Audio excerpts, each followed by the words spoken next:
First of all, I like Kirk a lot better. I think Dak is good, but I think Kirk is a lot better. You talk about damn!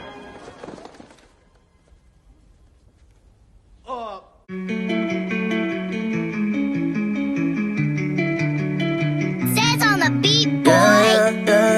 Yeah. Cause he wanna light. Headlights, I've been whipping midnight through the city. I've been going through some things, tryna get my mind right. Push the bucket to the limit, push that bitch into the fence. Gotta get the full control, gotta get my mind right. Headlights, I've been whipping midnight through the city. I've been going through some things, tryna get my mind right. Push the bucket to the limit, push that bitch into the fence. Gotta get the full control, gotta get my mind right. Yeah. What's going on, Cowboys Nation? It's your boy DMV back with another one on Victory Monday. I'm excited about the victory, and the thing about short weeks is the amount of time that you can be excited about a victory, it shortens, especially with it being Thanksgiving week and Dallas not really winning too many Thanksgiving games recently. You kind of got to get your mode to Giants mode quicker than you would like to. But I'm going to summarize points from the game yesterday, mostly all good, that we could talk about. So, number one, really, Kellen Moore called an excellent game. My thing with Kellen Moore isn't necessarily that he can't call great games. It is what happens when the game turns a certain way. But if you keep the game clean, if there isn't much defensive resistance, Kellen Moore is going to kill you. And yesterday, what I really liked about what Kellen Moore did was that he got the ball to our best player all year. Obviously our best player is Dak Prescott on the offensive side of the ball. On the defensive side of the ball, the best player on the whole team is Micah Parsons. But on the offensive side of the ball, your biggest threat is Tony Pollard. And even with getting Zeke back, and I know them easing back Zeke, they easily could have, started with Zeke and tried to do that whole let's get Zeke going thing and, forget about what's been our safety net all year. Tony Pollard and really just getting him the ball in space, getting him the ball, period, has worked wonders for us. A lot of people want to talk about the success of when Cooper Rush was the quarterback. Part of that success was Tony Pollard big plays. Last year, he's opened up the offense quite a bit until we stopped using him with his injury. And this year, he's taken his game to a whole nother level. Tony Pollard is absolutely one of the biggest threats in football. When you look at guys like Tyreek Hill, you look at guys like Travis Kelce, you look at guys like Justin Jefferson, you look at guys like Christian McCaffrey.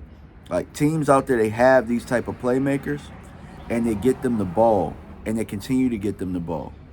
And that's the one thing that I guess we've always had this, I guess. Well, no, I think that it was a process. But Tony Pollard absolutely has evolved into the ultimate weapon. And yesterday we used him in the passing game, and he scored 2 touchdowns in the passing game. Now, he wasn't able to sledgehammer it in the goal line, and that's okay, because that's why you have a tandem. Because there will be times that Tony can't do things and Zeke can do those things. There will be times that Zeke can't do things and Tony will be able to do those things. And I think yesterday, based on how the game went, I think that the tandem was monitored perfectly. Muy perfecto. On the defensive side of the ball, Trayvon Diggs probably is the biggest reason that this game got to 40-3. And the reason that I say that is 3 catches for 38 yards. Justin Jefferson, the number 1 receiver in the game. Trayvon Diggs has locked up Justin Jefferson. In the times that he faced Jamar Chase, locked him up. Cooper Kupp had his way, but for the most part of that day, when Trayvon Diggs was on them, Trayvon Diggs did a very good job. Think about the murderer's row of receivers that Trayvon Diggs has gone against this year. Cooper Kupp, Scary Terry, A.J. Brown, Devontae Smith, Justin Jefferson, Jamar Chase. And it's going to keep continuing. I think at this point, what you learned yesterday about your team is that Trayvon Diggs needs to travel. And with him traveling, teams can't do what they want to do as far as the run game goes. Now we don't know we don't know where Trayvon Diggs. We know where Trayvon Diggs is going to line up, but we're not going to use our best receiver to be a lead blocker. We're just not going to do that. Most teams aren't going to do that. They're going to have their leading receiver in the position as a threat in the play action game. So I think Dan Quinn learned that yesterday in that game. Justin Jefferson is a guy that gets a lot of targets. He didn't get a lot of targets yesterday, and the times that he did, it was a very tough day for him, and it helped our pass rush. So I think the MVP ball yesterday goes to Trayvon Diggs, in my opinion.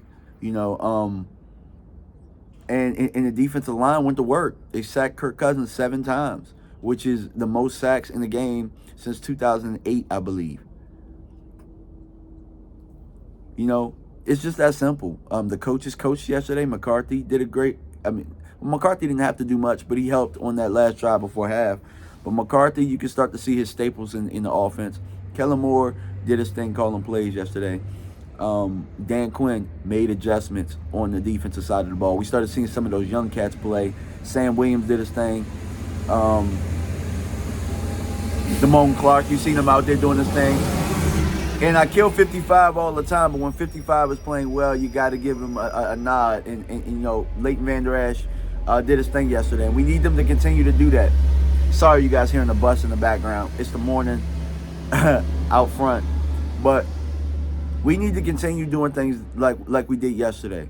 So the defensive, the substitutions and stuff like that were good. I think more Sam Williams. I think Sam Williams showed you yesterday that he's ready. He's ready to take that role, in my opinion. Those were the fresh legs that I was talking about. That's what I was talking about last week. I said fresh legs is going to bail us out, and that's what we needed. We need those fresh legs now for the stretch. And if you guys have been following me long enough, you know that I said Sam Williams probably will start to get it by November. It's November now. He's starting to get it. He's playing. He's playing faster. He's the guy that's going to help you keep 11 clean. He's going to be the wild card that allows you to move 11 around to where we can be most successful.